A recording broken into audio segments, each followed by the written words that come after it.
Гэта вельмі звычайная, але вельмі утульная прыгажосць, спакой і раўнавага. Что? Как? Очень красиво. Вообще офигеть.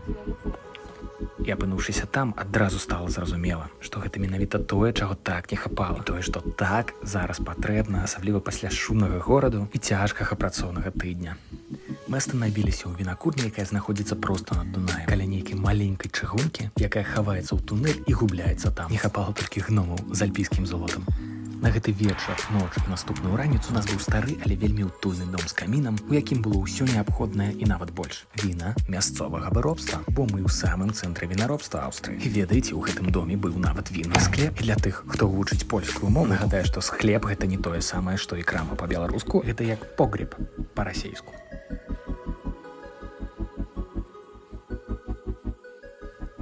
Ну і вядома, мы не маглі не скарыстацца гэтай магчымасцю. Распалілі вуголле і пачалі гатаваць вячэру. Правялі гадзіну ці больш на адкрытым паветры, пакуль чакалі, калі ўсё прыгатуецца. Ну і, канешне, нарабілі мільён фотак, таму што спыніцца было проста немагчыма.